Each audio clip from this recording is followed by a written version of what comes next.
Said Timon the meerkat. Breakfast time.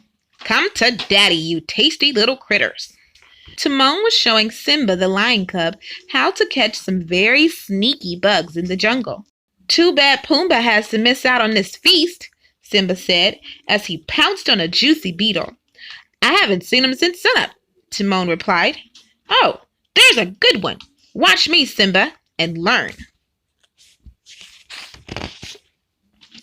Timon crouched behind a rotten log crawling with beetles.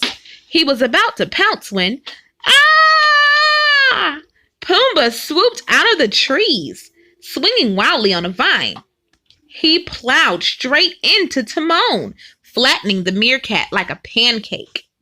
Whoops. Sorry, Timon, Pumbaa said, picking himself up. Sorry? Shouted Timon. Sorry, you say? That's the 20th time you've crashed into me this week. But it wasn't on purpose, Pumbaa told him. You never do anything on purpose, Timon replied. You're a natural disaster. Why you couldn't catch a bug if it flew into your mouth? That's not true, Timon protested, tears welling up in his eyes. Look, I'll prove it. The clumsy warthog lunged for a juicy grub, only to fall headfirst into a puddle. Mud splashed on Simba and Timon. That's it, cried Timon. I've had it. No more disasters. Pumbaa looked heartbroken. Do you think I'm a disaster too? He asked Simba. Well, Simba replied, you have to admit sometimes you do things that are pretty disastrous. Pumbaa hung his head. You're right, he said. Nobody wants me around. It would be better for everyone if I just left. With that, Pumbaa slowly plopped off into the jungle. Just then, the clouds thickened and a bolt of lightning shot through the sky. Wait a second, said Simba. Timon, we can't let him go. But Timon wouldn't even turn to watch his friend leave. If that warthog thinks I'm going to beg him to stay, he's surely mistaken, Timon said. Trust me, Simba, he'll be back by lunchtime. But as the rain began to pour down, Simba wasn't so sure.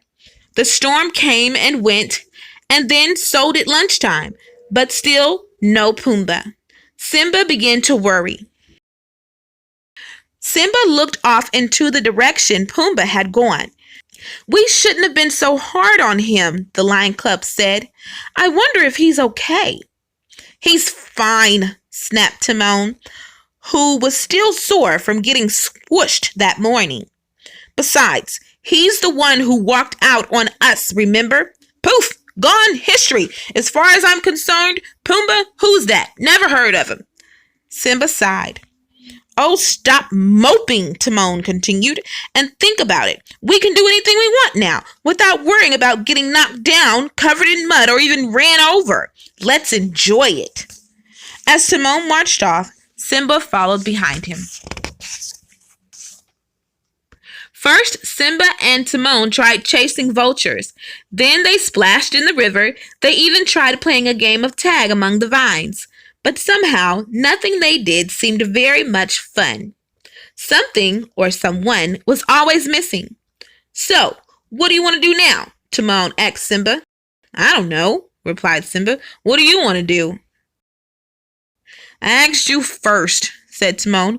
The sun began to dip low below the horizon. Timon sighed. He was bored, and he even admitted to himself it was also possible that he missed Pumbaa. Just a little. By the time Simba and Timon finished dinner, they were both a little grumpy. They hadn't really enjoyed anything they'd done that day. Soon it would be bedtime, and their friend still hadn't returned. There's got to be something fun to do, said Simba. Well, Timon said grumpily, what do you want to do? I don't know, said Simba. What do you want to do? The pair went on and on. What do you want to do? What do you want to do? And on, trying to think of fun things to do.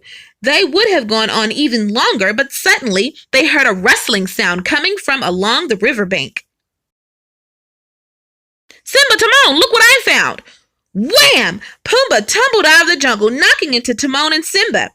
Pumbaa had brought bugs for his friends, but the critters went flying into the air. I'm back, Pumbaa said with a groan. So we see, Timon mumbled from beneath the warthog. Embarrassed, Pumbaa stood up and faced his friends.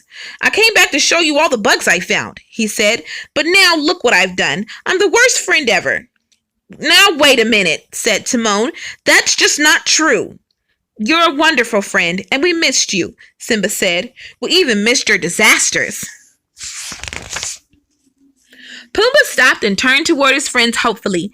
It appears, Timon said with a small smile, that we've grown accustomed to being stepped on, bruised, and squished.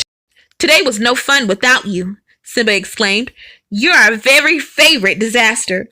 Simba rushed toward them. As he did, he accidentally knocked over Timon and stepped on Simba's paw. But this time, his friends really didn't mind.